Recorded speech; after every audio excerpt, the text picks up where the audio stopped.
Royal സാറിൻ്റെ motivation ക്ലാസ്സൊക്കെ നമുക്ക് ഭയങ്കര ഹെൽപ്ഫുള്ളായിരുന്നു, നല്ല ഇൻസ്പയറിംഗ് ആയി.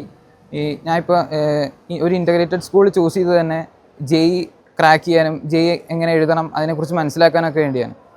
അപ്പോൾ റോയൽ സാർ അതിനെപ്പറ്റി പറഞ്ഞു തരികയും നമുക്ക് ഭയങ്കര സെൽഫ് മോട്ടിവേഷൻ തരികയും ജെഇ എങ്ങനെ ക്രാക്ക് ചെയ്യണം എന്നുള്ള കാര്യങ്ങളൊക്കെ പറഞ്ഞു തന്നു. കഴിഞ്ഞ ദിവസം റോജർ സാറിൻ്റെ ക്ലാസ് ഇത് ഭയങ്കര ഇൻസ്പിറേഷൻ തന്നു. എന്തൊക്കെ ചെയ്യണം, ഒരു ടൈം ടേബിൾ ഉണ്ടാക്കി തന്നു നമുക്ക് എല്ലാവർക്കും. എന്തൊക്കെ ചെയ്യുക എന്തൊക്കെ ചെയ്യരുതെന്ന് പറഞ്ഞു. അത് ഭയങ്കര ഹെൽപ്ഫുൾ ആയിരുന്നു. It was really helpful for our competitive exams like JEE and NEET and even others. അത് നല്ലതായിരുന്നു, ഭയങ്കര ഇൻസ്പിറേഷൻ ഉണ്ടായിരുന്നു. എന്തൊക്കെ ചെയ്യണം, എങ്ങനെയാണ് പഠിക്കേണ്ടതെന്നൊക്കെ പറഞ്ഞു തന്നു. റോജർ സാറിൻ്റെ മോട്ടിവേഷൻ സെക്ഷൻസ് വളരെയധികം നമുക്ക് ഹെൽപ്ഫുൾ ആണ്.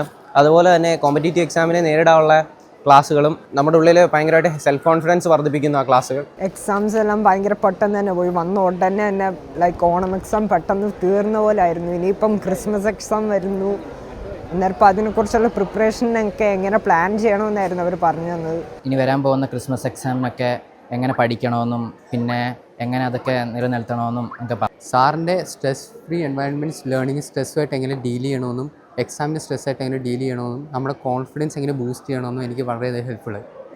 സാറ് വേറെ അധികം വ്യക്തികൾക്ക് വേറെ അധികം സർക്കംസ്റ്റാൻസസ് അല്ലെങ്കിൽ പ്രോബ്ലംസുമായിട്ട് എങ്ങനെ ഡീൽ ചെയ്തു, വേറെ പോസിബിലിറ്റീസുമായിട്ട് എങ്ങനെ എൻകൗണ്ടർ ചെയ്യും, അതെല്ലാം നമ്മൾ ഗ്രാസ്പ് ചെയ്യണം. ഇതെല്ലാം സാർ ഞങ്ങൾക്ക് പറഞ്ഞു തന്നു. ഇപ്പോൾ നല്ല ടെൻഷൻ ഫ്രീ ആയിട്ട് എനിക്ക് സിമ്പിളായിട്ടും ഈസി ആയിട്ടും ഫാസ്റ്റായിട്ടും പഠിക്കാൻ പറ്റുന്നു.